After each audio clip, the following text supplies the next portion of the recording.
Once upon a time, little one, the world was at peace. The fade of shadow into light proclaimed that each day would be more bountiful than the last. Humans harvested the crops as their children played beside them in the dew-slicked fields. Animals raised their young in every hollowed tree and mountainside. In the center of this paradise grew a huge sycamore. Its shadow stretched across the land, protecting every living thing. With each passing year, it grew taller and stronger, and soon its branches tickled the clouds. Atop this tree, a pair of vultures made their home. They lived there for many years, feasting on the plentiful sycamore blossoms, drinking from each passing cloud. They were happy with their life in the sky, in want of nothing, content to spend the days soaring among the sycamore's sprawling branches, dancing in each other's wings. The only thing they desired was a child to share their home. They imagined their chick, first only a beak, eked through a crack in its egg, then furry and squawking, jumping in its nest, straining to reach the water in the clouds just above. But it never came to be. Year after year, their disappointment deepened. The blossoms grew bitter, the sycamore dance became routine, and the enclosure of each other's wings, once a place of love, felt tinged with regret. After too many years of cold, resentful eggs, the couple finally heard the noise they had waited for their whole lives. Crack! And suddenly, alongside that tiny peeking beak, too small for this huge world, their whole life changed, and they were happy.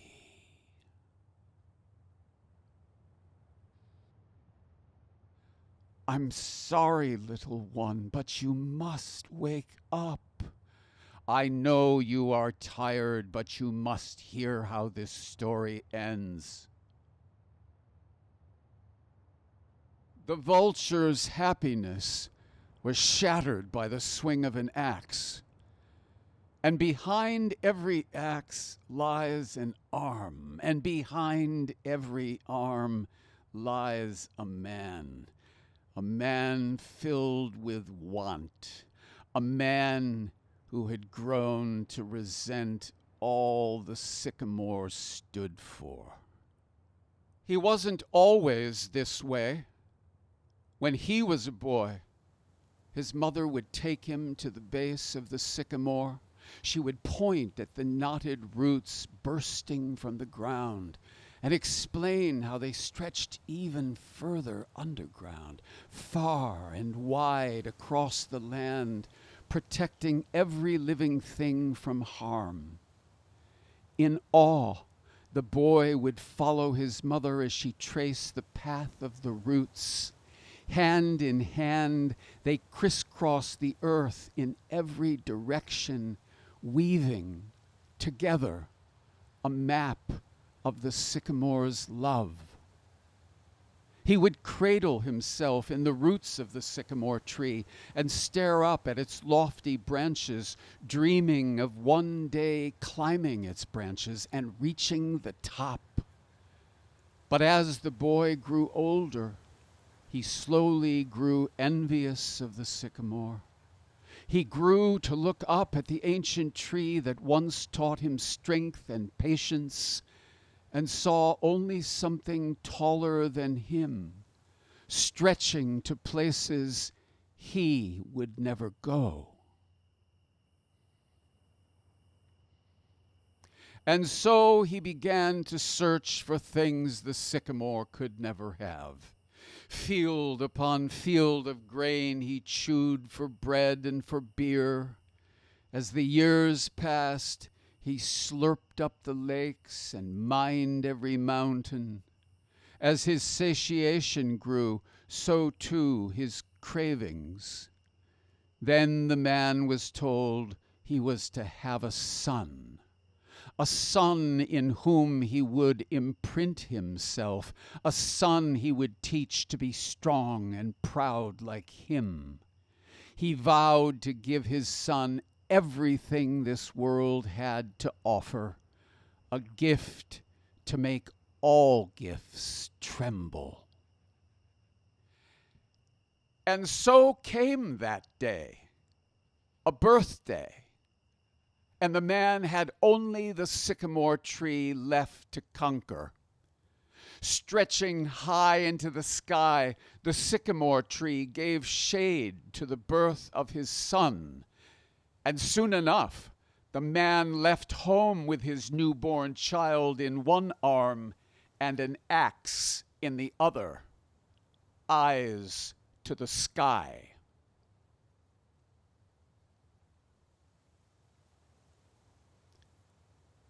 The metallic thud was heavy and layered.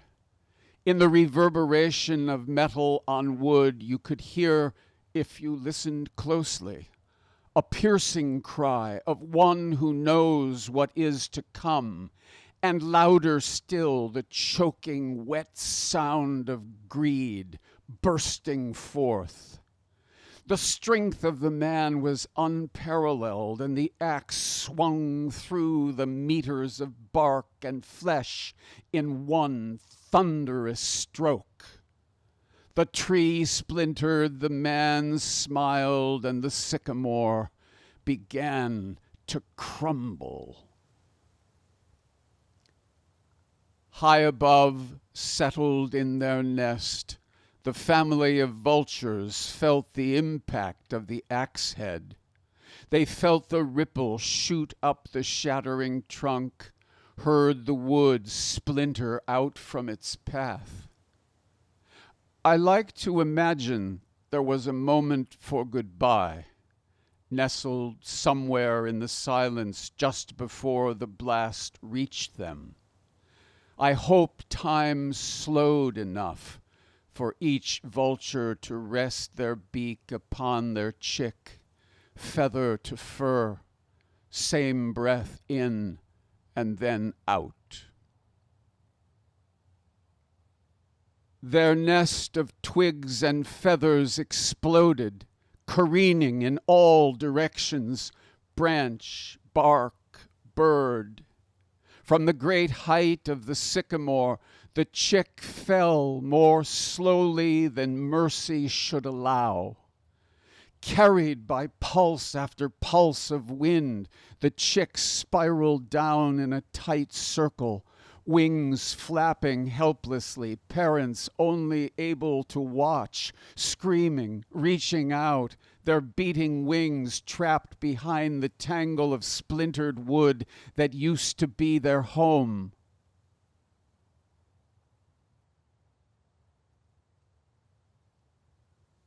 The chick made no sound in death. The grass, in debt to the sycamore for generations of companionship, stretched its limbs into the air and wrapped itself around the bird, soaking up its sphere, granting a brief instant of quiet and darkness before the earth finally caught its fall.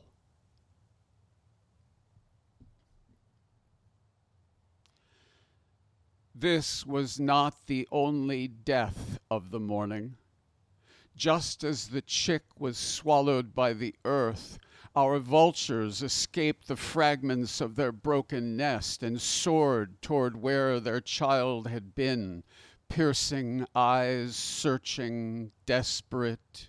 Through their tears, the vultures were unable to see the sycamore's final act, for there the man stood, axe limp in his hand, smile still cracking his face, eyes glazed toward the sky, basking in the glow of his final fallen conquest.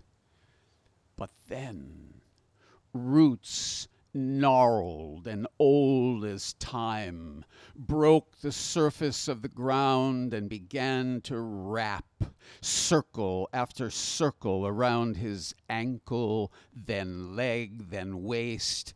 By the time he felt the tug, it was too late.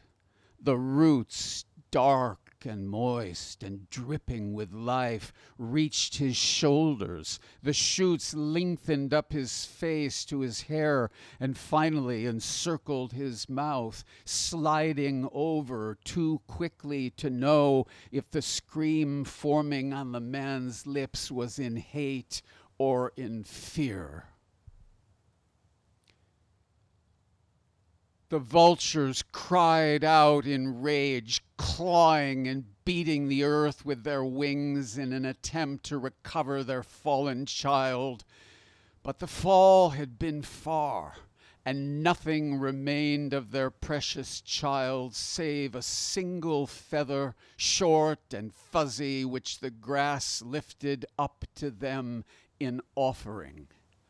Upon seeing what was left of their baby, they reared their heads into the air and shrieked, the sound becoming the purest fusion of anger and sadness heard to this day.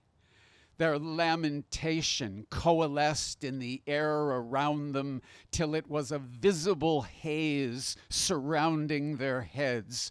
The force ripped feather and flesh from their scalps, and just as the blood began to boil in their skulls, as red and white pustules began to burst on their newly bald and burnt heads, they heard it.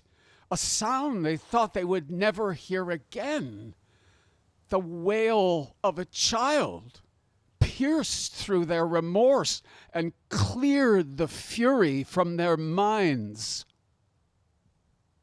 They choked on their hope, and the vultures clawed at the ground, searching once more. They heard it again, this time behind them, and they turned, ears cocked. Again. There it was, emanating from atop the mass of roots.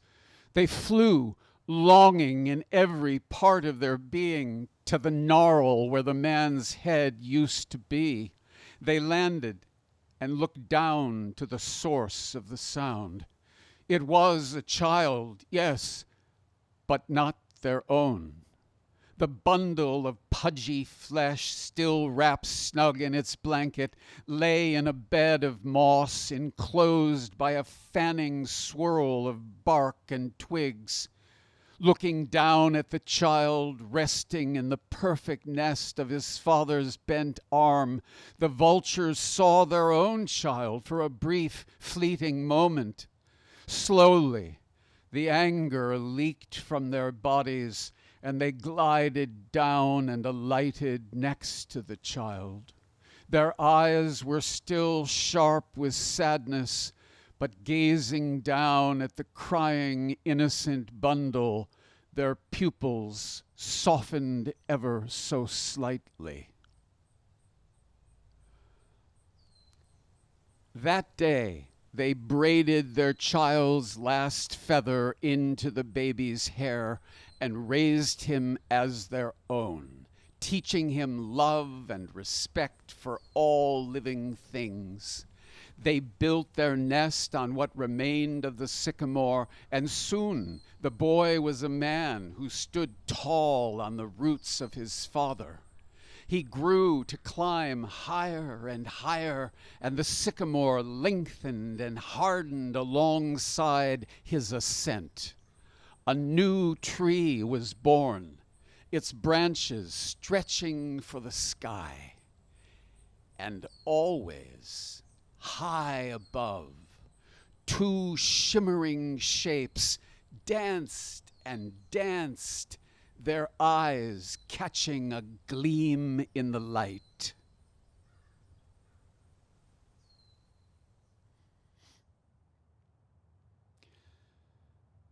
I have been telling myself that story, little one, an ending bursting with hope. But my father told me a different story, and his father before. I look out at the world, the one you will grow up in, and I know their ending is true. But I think back to before all the choices, back to when the boy's mother traced the roots of the sycamore, her son clinging to her arm. I think back to that moment and think of what could have been. But it was not to be. That day, something else happened. We go back to a choice. We go back to a pair of vultures perched on top of the man they hated most, their eyes fixated upon the one thing he had ever loved, a small infant boy cradled in a nest of moss. That day, their sorrow ripped all reason from their souls, and they made their choice. They attacked and they feasted, ripping flesh from every part of the boy, blanket scraps and muscle scraps the same to their frenzied minds. When the deed was done, and there was no more meat left to pluck from the pile, the vultures' heads cleared, and they saw what they had done. They looked down at the boy who lay there, still breathing in and out, his body pure pain, too weak to cry. The guilt hit them then, wave after wave of remorse, and they soared away, too ashamed to watch the boy die. But the boy didn't die. He lived. His body formed scars and healed over time. But the pain never left. It only increased with age, each day a reminder of what the world is capable of. And he grew into a man his father would have admired, strong as iron, proud as the sun. He grew to abhor the life around him, resentment born in hate. He conquered the world as his father did before him, but his anger remained. It soaked deep into his bones and lay there waiting for something new to try to challenge him. He and all of his descendants had many children, and on the day of each one's birth, they took their child out into the blinding sunlight, pointed up at the dark, circling shapes in the sky, leaned down and whispered, "They are to blame." That whisper birthed generations.